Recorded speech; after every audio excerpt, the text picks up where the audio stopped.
मोदी जी की जुबान पे भरोसा नहीं है, क्योंकि मोदी जी की जुबान हमेशा जुमलों से भरी रहती है, हर बात उनके जुमलों पे ही रहती है। 56 इंच का सीना भी नहीं, मैं तो उसे पत्थर ही बोलती हूँ। पत्थर मजबूत बड़ा होता है, लेकिन जब उसमें हथौड़ा चलाया जाता है, जब एक साथ 6-7 हथौड़े चलाए जाते हैं, तब पत्थर वो मजबूत से मजबूत पत्थर भी टूट जाता है। किसान आपकी कुर्सी चली जाएगी मोदी जी, आप दिल्ली से धक्के मार के निकाले जाएंगे, आप गुजरात जाइए, फिर से वहीं पर चाय का व्यापार शुरू कीजिएगा। आप ढुमके मारती हैं, आपको उसकी वजह से मिला है। आप ये मत सोचिएगा कि आप अच्छी नायक हैं, हिंदुस्तान की वासी हैं। आप देश की गलियों गलियों में घूमेंगे, तब आपको पता चलेगा कि बच्चा बच्चा आपका विरोध करता है, क्योंकि आपने काम ही ऐसे किए हैं।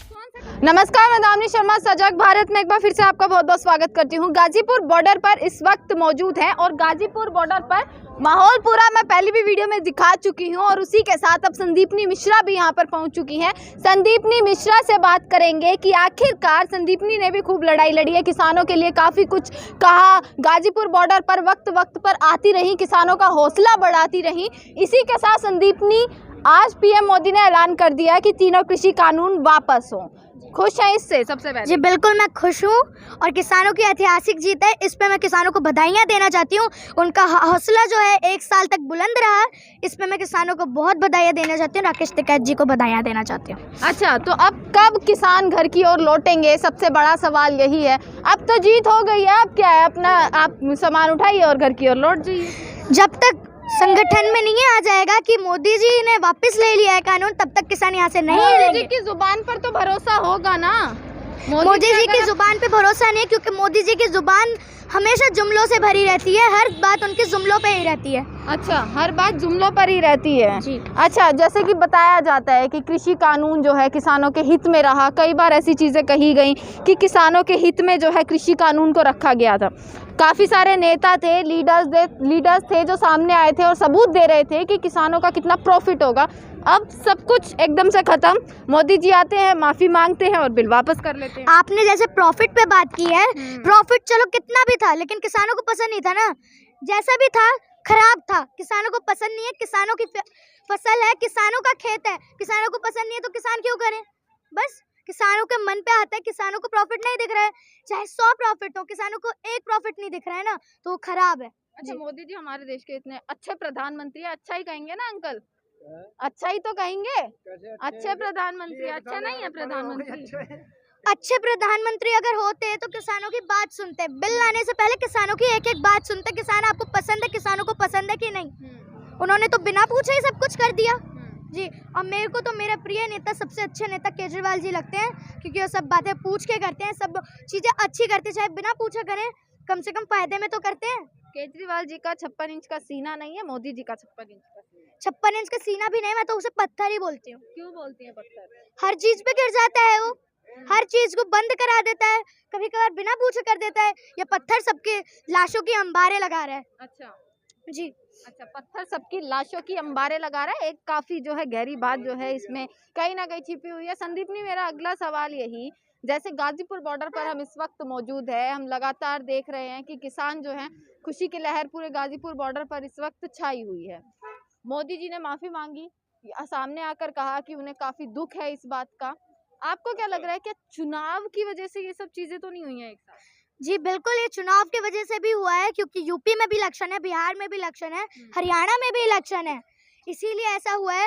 और हाँ, लेकिन कुर्सी तो उनकी वापस आनी नहीं है। क्यों नहीं आनी है कुर्सी? वापस आ सकती है ना। देखिए, अब बिल वापस कर लिया, अब किसान क्या करेंगे? दोबारा बीजेपी को वोट? किसानों का दिल तो उन्होंने दुखा दिया ना, किसानों का जो भरोसा था वो तो उन्होंने उठा दिया ना, तो किसान क्यों देंगे?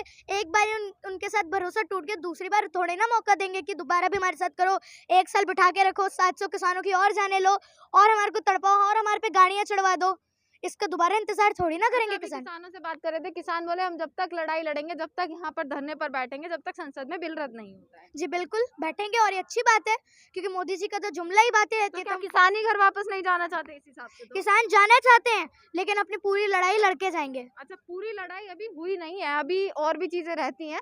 अच्छा, मोदी जी की खास कहें या जिन्हें पद्मश्री अवार्ड मिला, कंगना रनौत जी, उन्होंने एक चीज कही थी, आपको स्कूल में पढ़ाया जाता होगा, थोड़ा इस साइड आ जाइए, आपको स्कूल में पढ़ाया जाता होगा कि हमें आज़ादी मिली थी 1947 में, पढ़ा होगा कहीं ना कहीं, पर आपको पता होगी कि कंगना रनौत ने बयान दिया कि हमें आज़ादी 2014 में मिली है।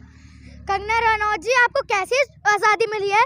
शहीद भगत सिंह फांसी पे लटक गए, वो आज़ादी थी? उन्होंने बिन मतलब में लड़ी क्या? वो भीख के लिए लड़े थे क्या? आपने आसानी से बोल दिया कि ये 1947 में हमारे को भीख मिली थी, आज़ादी नहीं थी, वो भीख थी।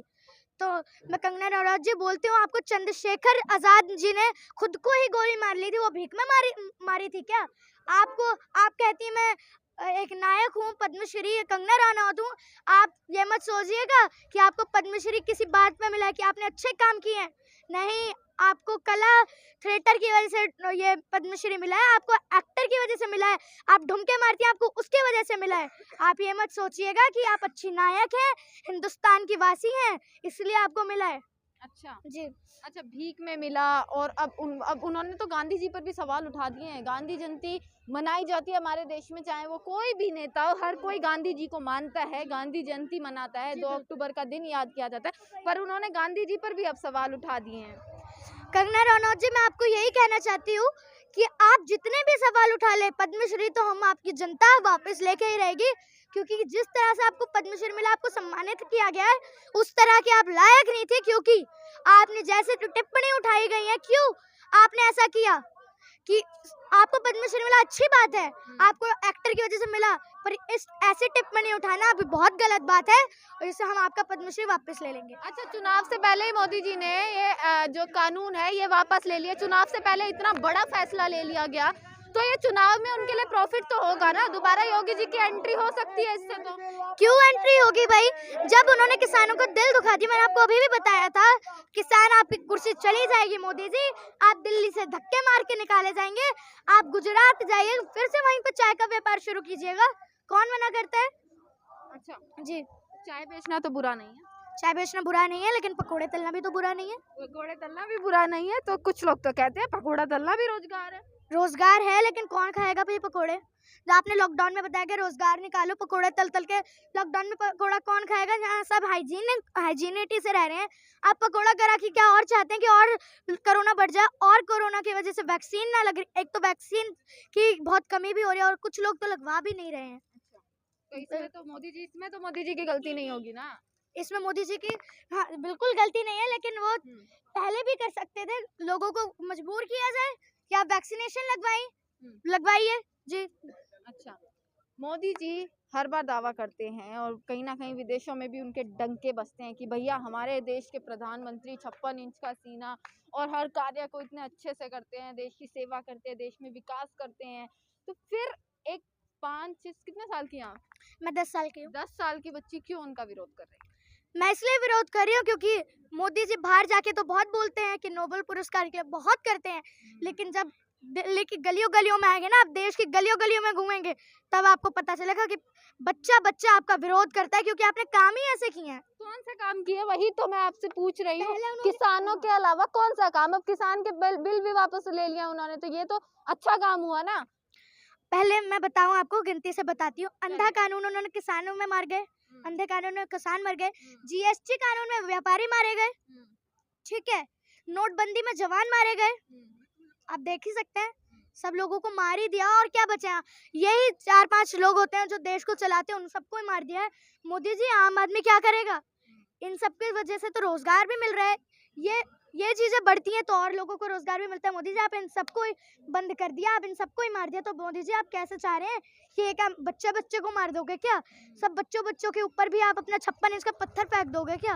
56 इंच का पत्थर? अच्छा, 56 इंच का सीने की जगह आप 56 इंच का पत्थर की बात करती है। पत्थर मजबूत बड़ा होता है, ये आपको मैं एक बार बता दूं। जी बिल्कुल, पत्थर मजबूत बड़ा होता है, लेकिन जब उसमें हथौड़ा चलाया जाता है, जब एक साथ 6-7 हथौड़े चलाए जाते हैं, तब पत्थर, वो मजबूत से मजबूत पत्थर भी टूट जाता है। अच्छा, चलिए, ये थी संदीपनी हमारे साथ। 10 साल की हैं और काफ़ी छोटी सी हैं। इस छोटी सी उम्र में जो है काफ़ी सारी बातें कह चुकी हैं, चाहे वो किसानों की बात हो, चाहे देश के हित की बात हो, चाहे हमारे देश में रोजगार की बात हो, महंगाई की बात हो, हर चीज़ का ज्ञान लेकर अब ये किसान आंदोलन में दोबारा एक बार किसानों का हौसला बढ़ाने पहुंच चुकी हैं। यहीं कहीं ना कहीं अब पीएम मोदी ने जो ऐलान किया है, क्या किसान उस चीज़ को मानते हैं? क्या किसान उसको मानते हुए अपने घर की ओर वापसी करेंगे, या क्या होगा अगला कदम? क्योंकि अभी मीटिंग के बाद जो चीज़ें सामने आएंगी कि मीटिंग में क्या रखा जाएगा, वो देखना बाकी है कि मीटिंग में क्या फैसले लिए जाएंगे, किसानों की घर वापसी कब शुरू होएगी। और संदीपनी जो है संदीपनी को आप लोग बहुत प्यार देते हैं अपना, क्योंकि काफ़ी छोटी उम्र में ही इतनी बड़े मुकाम पर हैं, इतनी बड़ी जो उपलब्धि है वो हासिल कर रही हैं।